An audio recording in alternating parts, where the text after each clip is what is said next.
porte tellement de choses en nous. Des fardeaux invisibles, des luttes silencieuses. Ce sont les histoires de nos cœurs, celles qu'on cache souvent, au monde entier, et parfois même à nous-mêmes. Ce silence a un poids lourd, écrasant. Il isole, il étouffe. La santé mentale. 2 mots, tellement de sens. Pourtant, si souvent accueillis par le silence, ou des murmures gênés. Pourquoi est-ce si difficile d'en parler, de dire « ça ne va pas ». La peur du jugement, la peur d'être incompris, la peur de passer pour faible. Mais si la vraie force, c'était justement d'assumer nos histoires, nos zones d'ombre, les parties douloureuses, celles qui nous rendent vulnérables. Je me souviens de Sarah, elle avait toujours le sourire, le plus éclatant de la pièce. Mais derrière ce sourire, une tempête faisait rage. Elle ressentait une tristesse profonde, un brouillard constant, pesant. J'avais l'impression d'être un fardeau. Qui voudrait entendre parler de mes idées noires? Ces mots m'ont marqué. Et puis il y avait Marc. Marc, le fort, le compétent, celui sur qui tout le monde comptait. Il souffrait de crises d'angoisse, en secret, pendant des années. Sa plus grande peur? Perdre le respect des autres. J'avais construit des murs si hauts autour de moi. Je ne savais pas comment demander de l'aide. Je pensais que je devais être le roc. Son histoire n'est pas rare. Mon propre parcours a eu ses zones d'ombre. Des moments où je me sentais petite, dépassée, pas à la hauteur. Des moments où le monde semblait trop bruyant. Et ma voix intérieure, trop critique. J'ai appris à porter un masque. Celui de la compétence, de celle qui a tout sous contrôle. Que se passe-t-il quand on ose parler? Quand on trouve le courage de donner une voix à ce qui n'est pas dit. Quelque chose change. Une petite fissure de lumière apparaît, dans l'obscurité écrasante. Le fardeau semble un tout petit peu plus léger, simplement en le partageant, en le laissant sortir, dans l'espace sécurisant de l'écoute. Dire notre vérité est un acte de libération. C'est dire, voilà qui je suis, voilà ce que je traverse.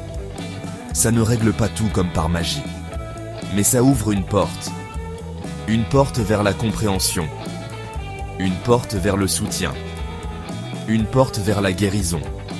C'est le premier pas, pour reprendre notre pouvoir. Quand on parle, on réalise quelque chose d'essentiel. Nous ne sommes pas seuls.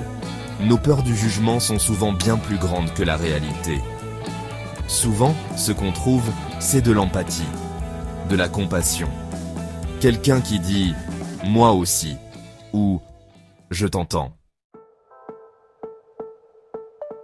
Garder nos difficultés cachées, ça demande une énergie folle. Pensez-y, la vigilance constante, la construction minutieuse d'une façade, la peur d'être démasqué. Cette énergie pourrait servir à guérir, à grandir, à créer du lien. Au lieu de ça, elle est consacrée à maintenir le silence, à maintenir l'illusion que tout va bien. C'est épuisant. Le silence ne fait pas disparaître la douleur. Souvent, il l'aggrave. La honte prospère dans le secret.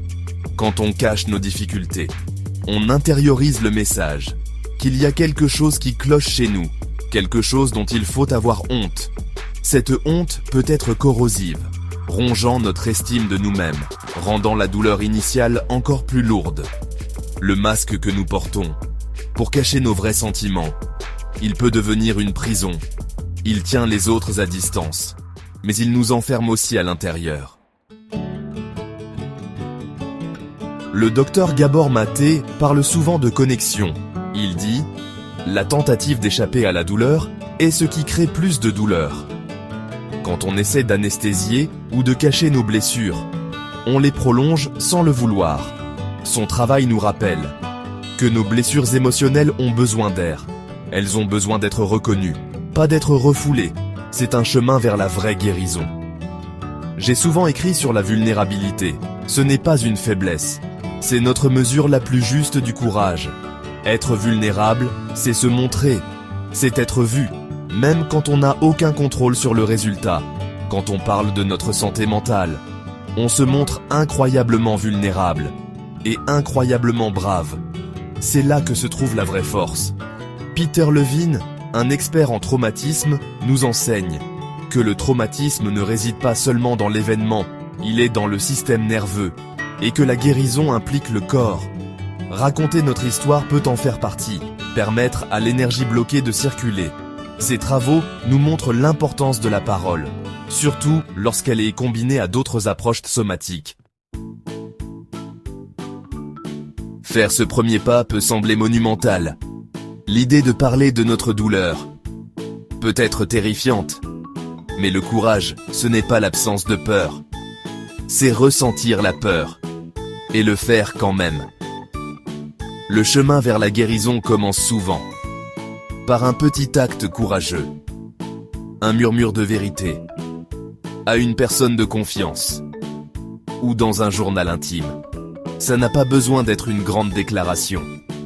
Vous n'avez pas besoin de tout dire à tout le monde. Pas d'un seul coup. Commencez petit. Choisissez quelqu'un avec qui vous vous sentez en sécurité. Quelqu'un qui a mérité d'entendre votre histoire. Un ami, un membre de la famille, un thérapeute, un groupe de soutien. Le choix de la personne est important. Trouvez quelqu'un qui écoutera, avec compassion et sans jugement. N'oubliez pas d'être bienveillant envers vous-même. Ce n'est pas une course. Il n'y a pas de calendrier fixe pour guérir. Il y aura des bons jours et des jours difficiles. Et c'est normal. Il y a toujours de l'espoir. Même dans les moments les plus sombres, même quand ça semble impossible, l'espoir est une lueur. Qui peut devenir une flamme quand il est nourri par le lien et par le courage de parler? La guérison est possible. Le changement est possible. Nos difficultés ne nous définissent pas. Nous ne sommes pas faits pour traverser la vie seuls. Surtout pas nos moments les plus durs. La communauté est essentielle. Trouvez sa tribu. Ceux qui nous voient, vraiment. Qui nous acceptent, tels que nous sommes. Qui cheminent à nos côtés. C'est là que se trouve la vraie force. Dans les expériences partagées, dans le soutien collectif, dans le sentiment d'appartenance. Imaginez un monde où parler de santé mentale est aussi normal que de parler de santé physique, où chercher de l'aide est célébré comme un acte de soin de soi et de courage. Ce monde est possible. Nous le construisons ensemble.